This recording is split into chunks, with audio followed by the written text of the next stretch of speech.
이 시간 우리가 주신 말씀은 요한계시록 3장 1절부터 6절입니다. 요한계시록 3장 1절부터 6절. 신약성경 401쪽. 저와 여러분이 교도하겠습니다. 1절 홀수절은 제가, 여러분 짝수절. 우리 영상으로 예배에 임하시는 분들도 함께 말씀을 읽어 주시기 바랍니다. 사대 교회 사자에게 편지하라. 하나님의 일곱 영과 일곱 별을 가지신 이가 이르시되 내가 내 행위를 아노니 내가 살았다 하는 이름은 가졌으나 죽은 자로다.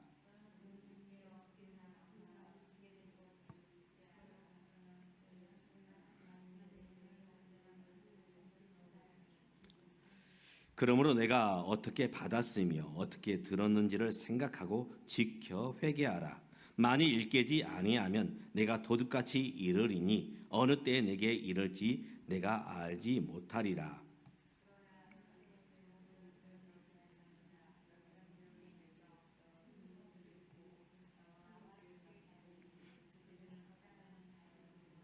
이기는 자는 이와 같이 흰옷을 입을 것이요 내가 그의 이름을 생명책에 결코 지우지 아니하고 그 이름을 내 아버지 앞과 그의 천사들 앞에서 시인하리라. 귀 있는 자는 성령이 교회들이 하시는 말씀을 들을지어다. 아멘. 우리는 계속해서 요한계시록에 나오는 일곱 교회를 우리가 살펴보는 적이 있습니다. 이 교회들은 실제로 존재했던 교회입니다. 지금으로 말하면 터키 남쪽에 위치해 있던 이제 일곱 교회. 오늘은 4대 교회입니다. 4대 교회.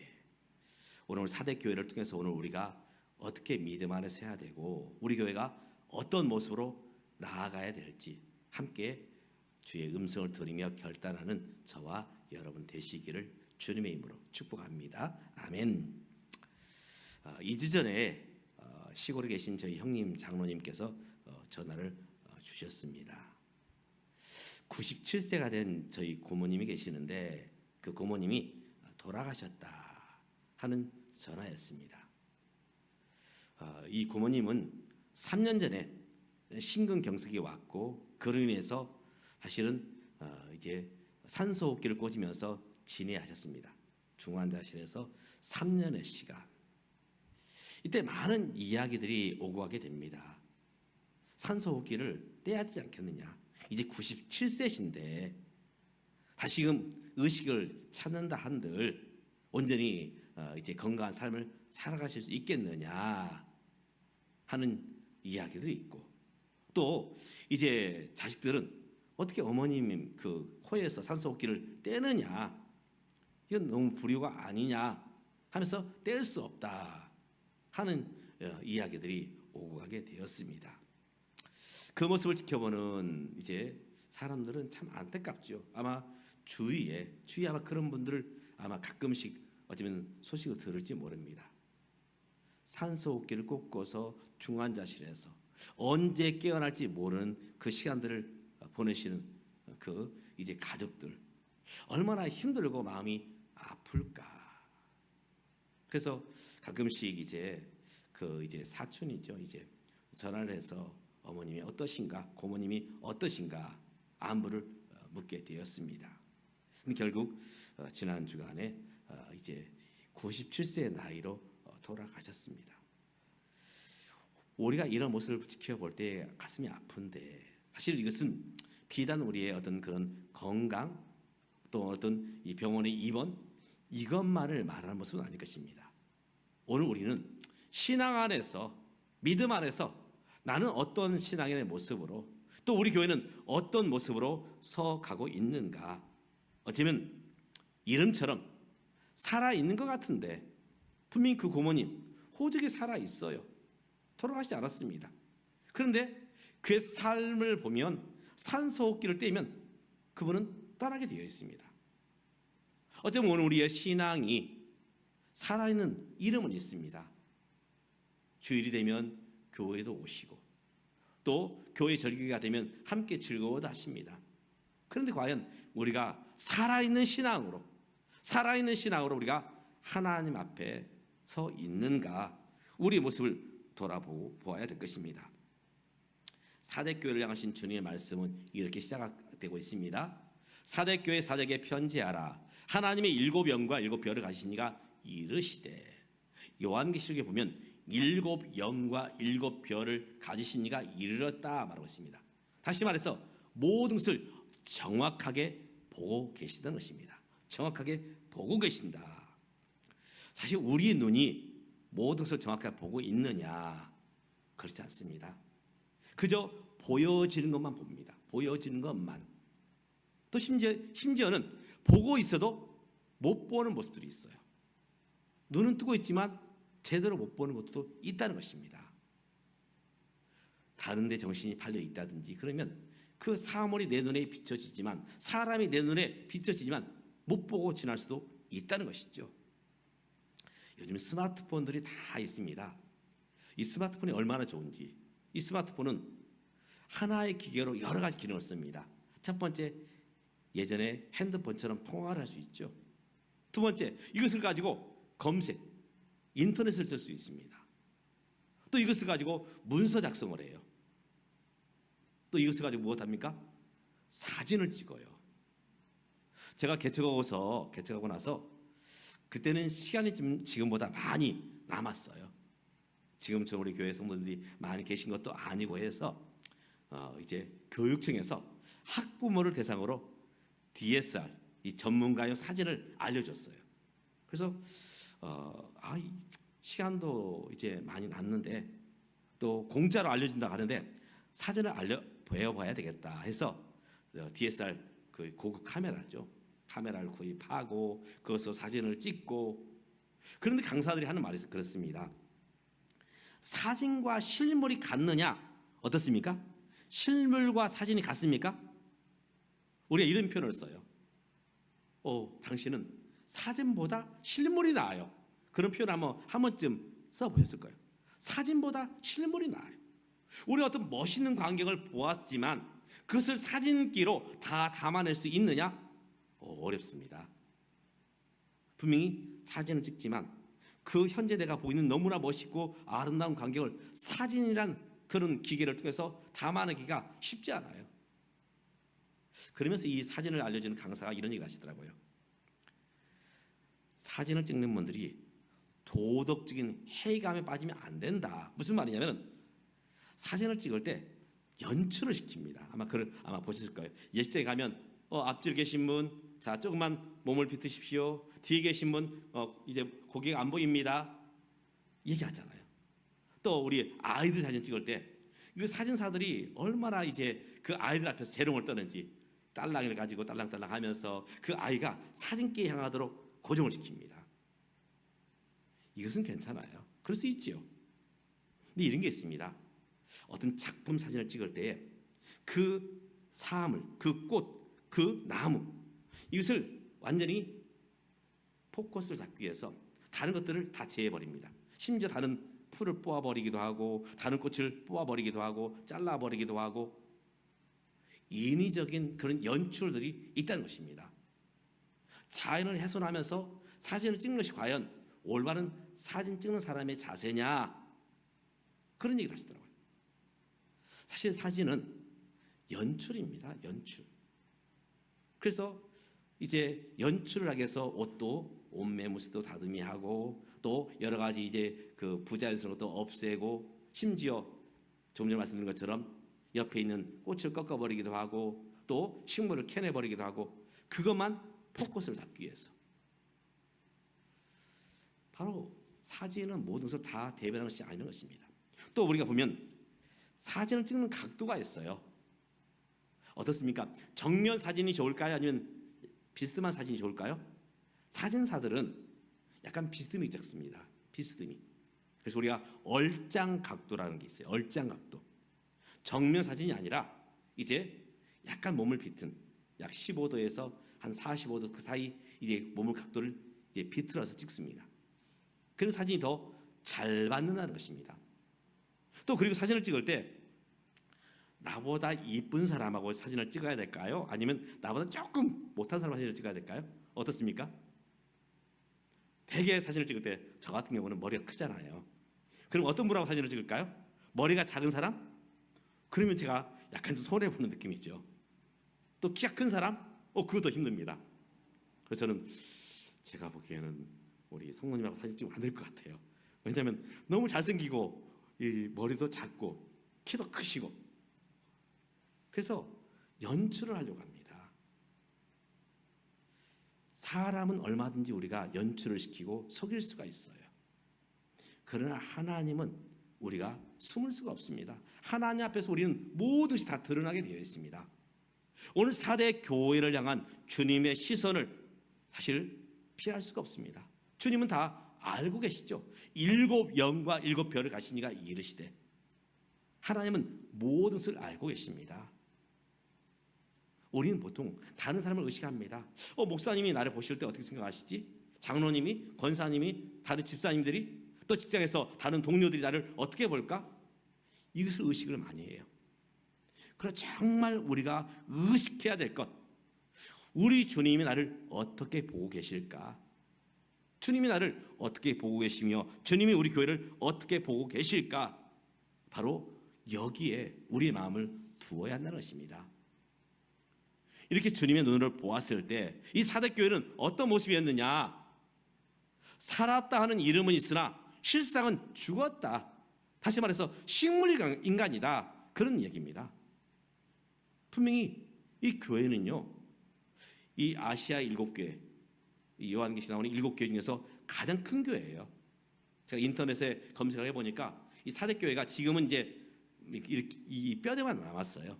근데 2000년 전에 이 7교회 중에서 가장 큰 예배당을 가지고 있었습니다. 성도들도 많이 모였습니다. 재정도 풍성했어요. 바로 이 교회가 4대 교회입니다. 4대 교회가 예배가 없었습니까? 아닙니다. 수많은 예배가 있었지요. 성도가 없었습니까? 수많은 성도들이 있었습니다. 건물이 없었습니까? 사실 지금 이것은 2000년 전의 사진이기 때문에, 남아있는 현재의 모습이기 때문에 그 당시에는 가장 웅장하고 가장 큰 예배당이었습니다. 그런데 그들의 모습 가운데 주님이 계시지 않았던 것입니다. 주님이 계시지 않았다는 것. 예배가 있었지만 하나님을 사랑하는 마음이 없었고, 성도가 있었지만 어떤 선한 영향력도 나타내지 못했고, 건물이 있었지만 성도들이 내가 하나님의 성전으로 살아야 되겠다, 그런 마음이 없었고, 직분이 있었지만 예수의 제자로 삶을 살려고 하지 않았던 것이죠. 그래서 어떤 이제 그 주석에 보니까 이 4대 교회, 4대는 사실 이제 고유명사입니다. 이분이 이제 한문으로 써봤더니 죽을 사에 큰데, 죽어 있는 큰 교회, 죽어 있는 큰 교회, 이렇게 이 교회를 해석해 보더라고요. 죽어 있는 큰 교회. 교회가 아무리 크다 한들, 예수 믿는 지 아무리 오래되었다 한들, 그 신앙이 죽어 있고 그 교회가 영적으로 죽어 있다면 하나님 보시기에 어떻겠습니까? 그저 죽은 상태의 모습일 뿐이죠. 오늘 우리 대한민국, 우리는 25%가 기독교인이다. 4분의 1이 기독교인이다. 또 동네마다 교회가 많이 세워졌습니다. 우리 교회도 교회가 많이 세워졌어요. 근데 중요한 것은 과연 우리가 하나님을 섬기며 예수를 믿는 사람으로서 과연 내가 믿음의 삶을, 예수 생명을 가지고 삶을 살고 있고 또 사명을 감당하고 있는가? 우리 4대 교회를 보면서 우리 자신을, 또 우리 교회를 돌아보면서 우리의 자리매김을 해야 된다는 것입니다. 왜 4대 교회가 이렇게 살았다 하는 이름은 있으나 죽은 교회가 되었을까? 그들의 신앙이 왜 죽어있는 신앙이 되었을까? 사데란 도시는 지금은 사르트, 미국 이 터키의 남부의 사르트란 도시입니다. 그 당시 이 도시는 두 가지 이제 이 산업이 발달했어요. 첫 번째는 이 금은 세공, 금과 은을 세공하는 산업이 발달되었어요. 또 이 도시는 의류 산업이 발달되었어요. 그렇기 때문에 늘 이 도시는 돈이 넘쳐납니다. 돈이 넘쳐나요. 풍족함 가운데 이 도시에 사는 사람들은 살아갑니다. 이 도시는 또한 이 천혜의 요새입니다. 적이 함부로 쉽게 침략할 수 있는 곳이 아니에요. 천혜의 요새로서 적이 쉽게 이 도시를 넘보지 못합니다. 경제적으로 부유하고 안전하기 때문에 그들의 삶이 어떠했느냐? 그들의 삶은 긴장이 없습니다. 긴장이 없어요. 그저 좋은 게 좋은 거야. 이런 모습 가운데 삶을 살게 됩니다. 다른 교회들, 요한계시록 나오는 다른 교회들은 어려움들이 있었지요. 제일 처음 나오는 에베소 교회는 이단이 공격합니다. 이단이. 이것 때문에 이 에베소 교회가 힘들어합니다. 서마나 교회는 우리 지난번에 나눴던 것처럼 많은 핍박과 박해가 있었죠. 예수 믿는 것 때문에 감옥에 가두고 또 때리고 심지어 죽이기도 하는 그런 박해가 있었습니다. 또 버가모 교회는 거짓 그리스도가 나와서 많은 사람들을 미혹합니다. 두아디라 교회 성도들은 먹고 살기가 너무나 힘들어요. 그런데 이 4대 교회는 부족함이 없습니다. 건물도 삐까번쩍하고 많은 성도도 계시고 재정이 풍성하고 제가 이제 개척을 해서 교회를 섬겨보니까 개척이 참 쉽지 않더라고요. 그래도 큰 교회 부목사 때는 모든 것이 다 갖춰져 있어요. 교회에서 이제 승합차가 필요합니다. 그래서 재직회를 열고 당회를 열면 그 다음 주에 승합차가 와 있는 겁니다. 교회 식당에 지금 냉장고를 바꿔야 됩니다. 그 주에 이제 냉장고를 바꿔요. 그런데 작은 교회, 특별히 개척교회에서 이제 섬겨 보니까 어느 것 하나 쉽게 바꿀 수 있는 것이 없어요. 많은 재정이 들어가야 됩니다. 그렇기 때문에 기도해야 돼요. 지금 이 4대 교회는 너무 풍족합니다. 사실 아쉬운 것이 하나도 없어요. 바로 이런 모습 때문에 4대 교회가 실상은 점점 죽어가고 있다는 것입니다. 이게 참 아이러니예요. 예전에 우리 대한민국 정말 찢어지게 가난할 때 그때 어떻습니까? 교회 성도들은 비록 힘들고 어려웠지만 먹을 것이 귀했지만 모이기를 힘쓰며 사랑하기 힘쓰며 기도하기 힘쓰며 전도하기 힘썼죠. 지금 오늘 우리들의 모습은 어떠한가? 과연 그런 간절함이 있는가? 간절함이 있는가? 이스라엘 백성들이 애굽에서 나와서 광야를 지날 때 정말 먹을 것이 귀했습니다. 마실 물이 귀했어요. 그때마다 하나님 배가 고파요. 그때마다 하나님 목이 말라요. 하나님께서 만나를 주시고 메추라기를 주시고 반석에서 샘물을 주시고 힘들었지만 하나님 바라보며 기도할 때에 하나님께서 채워주시고 함께해 주셨습니다. 드디어 약속하신 가나안 땅에 들어갔습니다. 이제는 내 땅이에요. 이제는 내 집입니다. 부족함이 없어요. 기도할까요? 안 할까요? 여러분은 기도하겠지만 이스라엘 백성은 점점 기도 소리가 작아집니다. 점점 예배에 소홀히 하게 돼요. 그러면서 그들의 마음 가운데 헛된 것들을 품게 됩니다. 바로 우상 숭배였죠. 바로 초대교회, 특별히 이 4대 교회가 이런 풍족함이 오히려 그들에게 간절함이 없어지는 그런 모습이 되고 말았던 것입니다. 이런 4대 교회를 향해서 우리 주님은 말씀하고 있습니다. 3절에 보면 그러면 내가 어떻게 받았으며 어떻게 들었는지를 생각하고 지켜 회개하라 말씀하고 있습니다. 여기 보면 세 가지 동사로 나오고 있습니다. 내가 어떻게 이렇게 왔느냐? 내가 무엇을 듣고 살아왔느냐? 그러면 이제 어떻게 해야 되느냐? 돌이켜야 된다. 한 부부가 살면서 사실 여러 가지 어려움들이 있지요. 어려움들이 있습니다. 어려움이 빠질 때마다 이제 어떻게 해야 되느냐? 정말 신혼초의 모습들, 연애할 때 모습들을 돌아보아야 됩니다. 그래, 그때는 우리가 비록 풍족하지 않았지만 함께 손잡고 함께 있는 것 와서 즐거웠고 또 함께 서로를 위해 주었고, 근데 지금은 집도 있고 자가용도 있고 풍족한 그런 모습 가운데 살아가면서 이런 어려움을 겪을 때에 바로 우리가 이 신혼초의 모습들, 연애의 모습들을 돌아보아야 됩니다. 그때를 생각해야 돼요. 신앙도 마찬가지입니다. 신앙도 오늘 우리가 힘들고 어려웠을 때, 특별히 은혜 받았을 때에 오늘 우리가 하나님 앞에서 어떻게 우리가 그 은혜 가운데 거해 있는가를 돌아보아야 됩니다. 바로 옛사랑, 첫사랑을 회복해야 되는 것이죠. 바로 돌이킬 때만이 오늘 우리가 죽지 않는 신앙으로, 깨어있는 신앙으로 갈 수 있는 것입니다. 오늘 이제 사도교회를 향해서 바로 너희가 이제 첫사랑을 회복하라, 첫사랑을 회복하라. 그래서 이어서 4절에서 보면 이렇게 말씀하고 있습니다. 사대 그 옷을 더럽히지 아니하는 자 몇 명이 내게 있어 흰옷을 입고 나와 함께 다니리니. 사대 교회에 그래도 순수한 신앙으로 서 있는 분들이 있다는 것입니다. 오늘 우리 신앙이 어쩌면 예전에 뜨거웠을 때 신앙보다 많이 퇴보할 수 있습니다. 그러나 지금이 중요합니다. 옛날이요, 왕년 신앙 가지고는 우리가 감당할 수 없죠. 지금 오늘 우리가 적어도 우리는 이 예배 자리에 나와 있습니다. 예배 자리에 나와 있어요. 우리는 이제 이 자리에서 하나님께로 돌이켜야 되는 것입니다. 하나님께로. 그래서 열심을 내는 모습으로 가야 된다는 것이죠. 베드로가 예수님을 부인하게 되죠.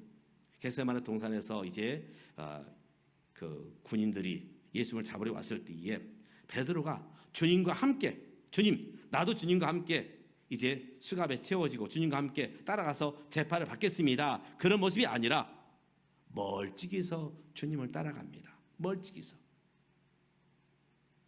결국 어떻게 되었습니까? 결국 주님을 모른다고 부인하게 됩니다. 우리가 이제 돌이켜야 됩니다.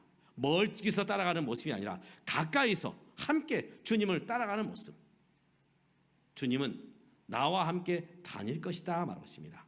나와 함께 다닐 것이다. 주님을 향하여 열심을 내는 그 사람이 주님과 함께 다니게 된다는 것입니다.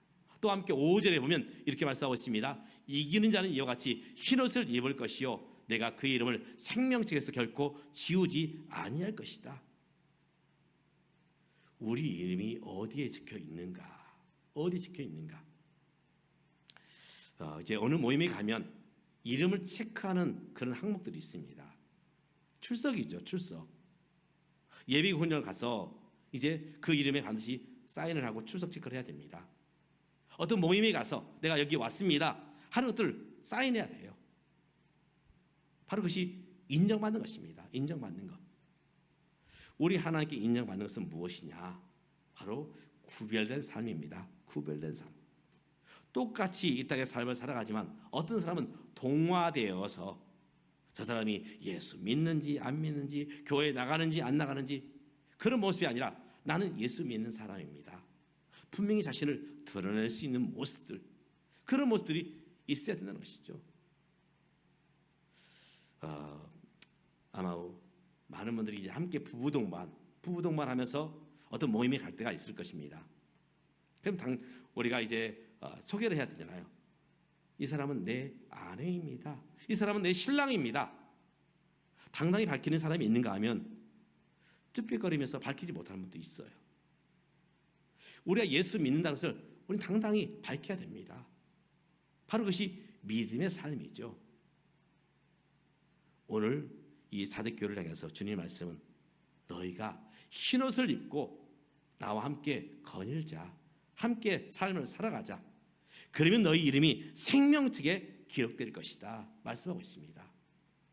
오늘 우리가 이 시대 가운데에서 죽어있는 신앙이 아니라, 잠자는 신앙이 아니라 깨어있는 신앙, 그리고 예수 믿는 것을 분명히 드러내는 신앙으로 오늘 저와 여러분이 세워지시기를 주님의 이름으로 축복합니다. 기도하겠습니다.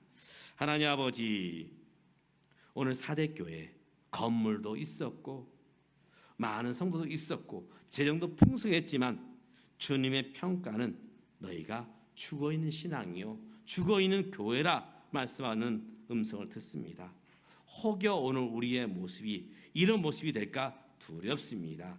깨어있는 신앙, 살아있는 신앙, 그런 모습으로 설 수 있도록 도와주시옵소서. 주님과 매 순간 함께하며 주님과 동행하며 주님 기뻐하는 모습으로, 주님을 사랑하는 모습으로 살아가는 우리 모두가 될 수 있도록 도와주시옵소서. 예수님의 이름으로 기도드리옵나이다. 아멘. 주신 말씀 생각하시면서 찬송가 315장입니다. 315장